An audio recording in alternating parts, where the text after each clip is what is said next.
ஓம் நம சிவாய போற்றிவோம். ஓம் சிவாய நமக. என் அன்பு குழந்தையே, எனதிந்த வாக்கினை கேட்க வந்துவிட்டாயல்லவா? நாளையே நீ எதிர்பார்த்த கடிதம் ஒன்று உன்னை வந்து சேரும். இதை உன்னிடம் சேர்ப்பதற்காகத்தான் நான் உன்னை தேடி வந்துள்ளேன். இப்பொழுதெல்லாம் உன் வாழ்வில் நீ நினைத்தது நடக்கவில்லை. அதற்கு நான் தான் காரணம். நீ கேட்டது கிடைக்கவில்லை. அதற்கும் நான் தான் காரணம். இன்று நீ நினைத்தது ஒரு நாள் நடக்கும். அதற்கும் நான் தான் காரணமாக இருப்பேன்.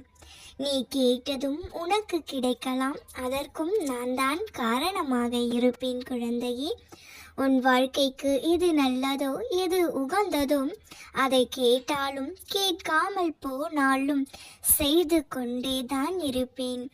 ஏன், நாளையே கூட நீ எதிர்பார்த்து காத்திருக்கும் பதில் ஒன்று உன்னை வந்து சேரலாம். அதற்கும் நான் தான் காரணமாக இருப்பேன். நீ செல்லும் பாதையில் எல்லாம் உனக்கு நல்ல வழிகாட்டியாக நானே இருக்கின்றேன்.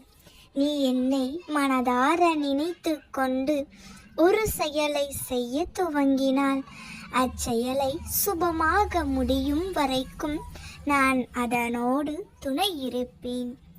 நீ வேண்டியது உனக்கு கிடைக்க வேண்டுமென்றால் ஏன், நாளையே நீ எதிர்பார்த்த பதிலும் நீ எதிர்பார்த்து காத்திருக்கும் முடிவும் எதிர்பார்த்த கடிதமும் உன்னையே வந்து சேர வேண்டும் என்றால் ஒரு 5 விஷயங்களை அறவே ஒழித்துவிடு.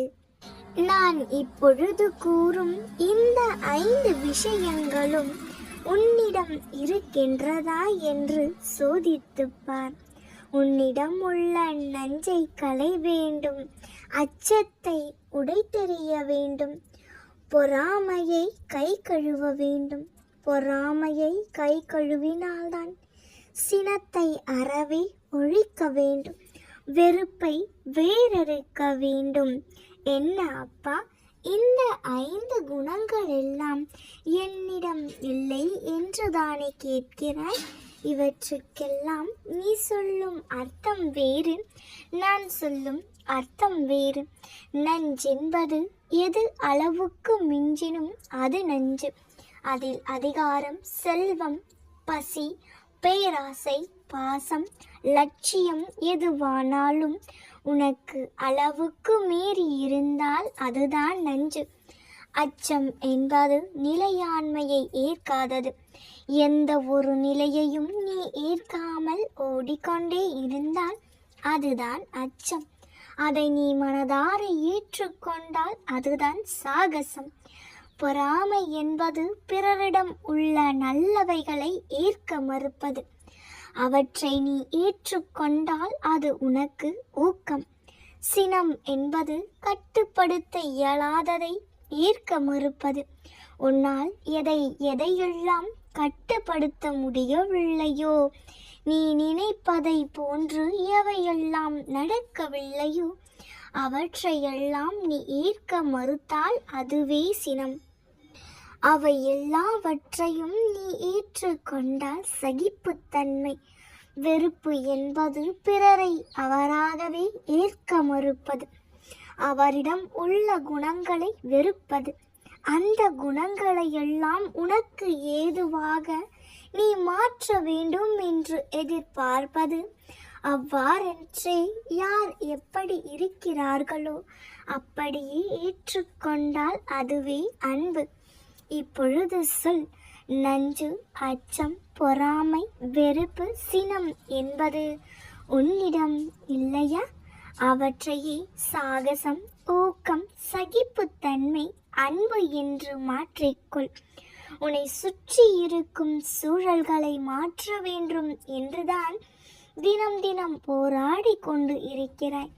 ஆனால் நான் கூறுவதோ, உன்னை சுற்றி இருக்கும் சூழல்களை மாற்ற முயற்சிப்பதை விட்டுவிட்டு எல்லாவற்றையும் அப்படியே ஏற்றுக்கொள்ள நீ முயற்சி செய்.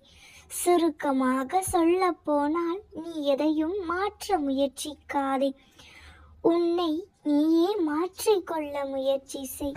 குழந்தையே, அதுவே உன் வாழ்க்கைக்கு மாற்றத்திற்கும் உதவும்.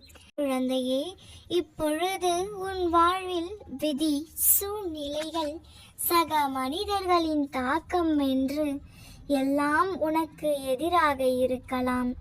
ஆனால் இந்த அப்பா உனக்கு சாதகமாக உன் அருகில் இருக்கிறேன் என்பதை நினைவில் கொள். நீ ஆழமாக காயப்பட்டு இருப்பதை நான் அறிவேன் குழந்தையே. உன் இதயத்தில் நீ கொண்டிருக்கும் வலியை என்னால் பார்க்க முடிகின்றது. உன் கண்ணீரை என்னால் உணர முடிகின்றது. ஆனால் ஒரு பொழுதும் நம்பிக்கையை இழந்து விடாதே. இது உனக்கு உன் நம்பிக்கையையும் பொறுமையையும் சோதிக்கும் காலம்தான். விரைவில் உன் வாழ்க்கையில் நல்ல நாட்கள் வரப்போகின்றது.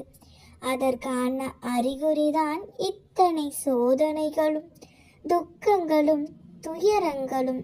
உன்னால் ஒன்றுமே செய்ய முடியாது என்று நினைத்து கொண்டு இருக்கிறார்கள்.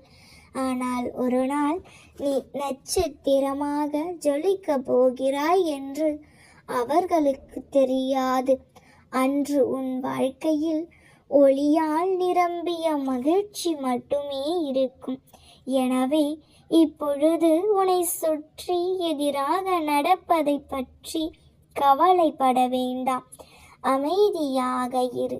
விரைவில் அதிசயங்கள் நடக்கும் ஒவ்வொன்றையும் நான் கண்காணித்து கொண்டுதான் இருக்கின்றேன். ஒவ்வொன்றுக்கும் அப்பா ஈசனே என்று அழைப்பதையும் கேட்டு கொண்டுதான் இருக்கின்றேன். ஆனால் குழந்தையே, நீ என்னை அழைக்க வேண்டும் என்று கூட நான் எதிர்பார்ப்பது இல்லை. நீ அழைக்காமலேயே உனக்காக ஒன்று என்னால் கொடுக்க முடியும். ஏனென்றால் நீ என் பிரியமான குழந்தை, என் அன்பின் பிரியமான பிள்ளை. பிறகு எதற்காக அப்பா இத்தனை கஷ்டங்களையும் சோதனைகளையும் தருகின்றீர்கள் என்று தானே கேட்கின்றாய்? நீ இழந்த அனைத்தையும் அறிவேன் குழந்தையே. ஆனால் ஒன்றை மட்டும் புரிந்து கொள். இந்த உலகில் ஒன்றை இழக்காமல் மற்றொன்றை பெற முடியாது. இதுவே இயற்கையின் நியதி. நீ உள்ளிழுத்த மூச்சை கூட வெளியே விட்டால்தான் மீண்டும் சுவாசிக்க முடியும். ஆனால் இழப்பது என்று ஒன்று இருந்தால் பெறுவதென்பது பல மடங்கு இருக்கும். நீ இழந்த அத்தனையும் பெறத்தான் போகின்றாய். அதற்கு ஈடாகவோ அதற்கு மேலாகவோ நிச்சயம் பெறத்தான் போகிறாய். நடந்த எல்லாவற்றையும் நான் அறிவேன். ஆனால் யாரையும் நீ பழிவாங்க நினைக்காதே. உன்னை ஏமாற்றியவர்கள் தம் கர்ம வினையை அடைந்தே தீருவர். நீ அதிர்ஷ்டசாலிதான். ஏனென்றால் அவையெல்லாம் உன் கண் முன்னே நிகழத்தான் போகின்றது. அதுவரையில் நீ எந்த தவறான செயல்களிலும் சிந்திக்காதே. தவறான செயல்களை பின்பற்றும் மனம் வேகமாக நகரும்.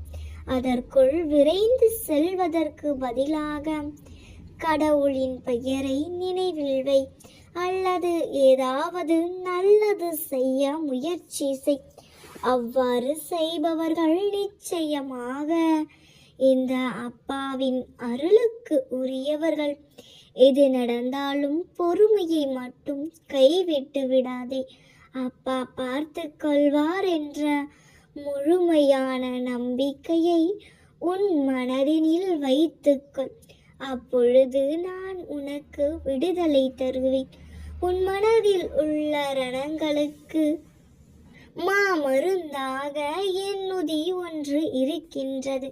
கூடிய விரைவில் என் உதி உன்னை தேடி வந்து சேரும். நீ கவலைப்படாதே. உன் வாழ்க்கையில் அது கிடைக்கவில்லை, இது கிடைக்கவில்லை, நிம்மதி இல்லை, சந்தோஷம் இல்லை என்று தானே வருத்தப்பட்டு கொண்டே இருக்கிறாய். உன் பிரச்சனைகள் எல்லாவற்றிற்குமான தீர்வைதான் இப்பொழுது நான் மொழிய வந்துள்ளேன். இதை கேட்டுக்கொண்டு இருக்கும் உன்னிடம்தான் நான் பேசிக்கொண்டும் இருக்கிறேன். இப்பொழுது கூறப்போகும் இத்தனையும் உனக்காக மட்டுமே. உன் வாழ்க்கைக்கு 100% பொருந்துவது மட்டுமே. எனவே இடையில் இடராமல் இறுதி வரை கேட்டால் உறுதியாக நன்மைகள் விளையும். இப்பொழுது நான் கூறும் இந்த 8ம் உன்னிடம் இருக்கின்றதா என்று சரி பார்த்துக்கொள். இல்லை என்றால் அதனை முயற்சி செய். இந்த 8ஐயும் நீ எட்டிவிட்டால் ஆனால் உன் வாழ்வில் நீ நினைப்பதெல்லாம் உன் வாழ்வில் கிட்டிவிடும். முதலாவது, இந்த உலகத்தில் எதுவுமே நிரந்தரமில்லை என்பதை புரிந்து கொள்.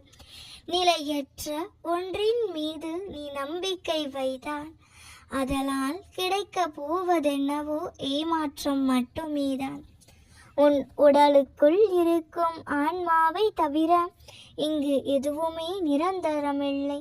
இரண்டாவதாக, உன் கர்மாக்களை எல்லாம் தட்டி கழித்து பயந்து ஓடுவதில் விடுதலை கிடைப்பதில்லை. எதற்காக இந்த பூமிக்கு வந்தாயோ, எதை நோக்கிய பயணத்தில் ஈடுபட்டு கொண்டு இருக்கிறாயோ, அதை தயக்கமில்லாமல் தைரியமாக நிறைவேற்றுவதின் மூலமே உனக்கு உண்மையான விடுதலை கிடைக்கின்றது. எனவே எல்லாவற்றையும் எதிர்நோக்க கற்றுக்கொள். மூன்றாமானது சர்வ நிச்சயமாக உனக்கானதே. ஒரு செயலை செய்ய நினைத்து விட்டால் அல்லது ஆரம்பித்து விட்டால் அதனால் கிடைக்கக்கூடிய விளைவுகள் என்ன என்பதை தெரிந்து கொள்ள வேண்டிய அவசியமில்லை. அந்த செயலை முழுமையாக ஈடுபாட்டுடன் செய்து முடிக்கும் பொழுது அதில் தோல்வியுற்றாலுமே கூட உனக்கு மன திருப்தி முழுதாய் கிடைக்கின்றது. வெற்றியையும் தோல்வியையும் சமமாக கருது. தோல்வியுற்று விட்டோம் என்று முயற்சிப்பதை ஒரு நாளும் நிறுத்திவிடாதே. நான்காவதாக, புத்தர் மகான் கூறியது போன்றே, கிருஷ்ண பரமாத்மா கூறியது போன்றே, ஆசையே துன்பத்திற்கு காரணம். ஆசைகளை உன் கட்டுப்பாட்டில் வைத்து கொள்ள வேண்டும். எந்த அளவிற்கு உன் ஆசைகளை குறைத்து கொள்கிறாயோ அந்த அளவிற்கு மகிழ்ச்சி என்னும் திறவுகோல் உன்னிடம் தானாகவே வந்து சேரும் குழந்தையே. ஐந்தாவது, தாழ்வு மனப்பான்மை என்னும் தூசியை அகற்றினால்தான் தெளிவு என்னும் கண்ணாடி உனக்கு தெரிய ஆரம்பிக்கும். கண்ணாடி போன்ற தெளிவான உள்ளத்தை அடைய தாழ்வு மனப்பான்மை என்னும் தூசிகளை துடைத்து தெளிய வைக்கும் பொழுது தன்னம்பிக்கையும் அதிகரிக்க செய்ய வேண்டும். ஆறாவதாக, உன் வாழ்வில் எந்த விஷயத்திலும் ஏறக்குறைய இருக்கக்கூடாது. சமநிலையாக எல்லாமும் இருக்க வேண்டும். பசி, தூக்கம், துக்கம், உடல் இன்பம், துன்பம் எல்லாமே கூடவோ குறையவோ இல்லாமல் சரி சமமான அளவில் நீ வைத்திருக்க வேண்டும். ஏழாவதாக, கோபம் ஒரு மனிதனை முட்டாளாக்கி விடுகிறது. நிதானமாக யோசிக்கும் பொழுதுதான் செய்யும் எந்த செயலும் பயனற்றுதான் போகும். மிக பெரிய பயில்வானையும் பலம் இழக்கச் செய்யும் இந்த கோபம். இந்த கோபத்தை முற்றிலுமாக விட்டுவிடு.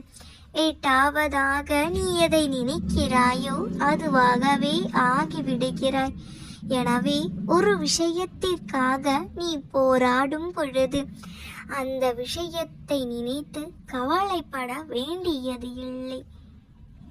எல்லாவற்றையும் நேர்மறையாக கொண்டு செல். நிச்சயம் உனக்கு எல்லாம் நல்லதாகவே நடக்கும். இவை 8ம் உன்னிடம் இருந்தால் உன் வாழ்க்கை நன்றாக இருக்கும்.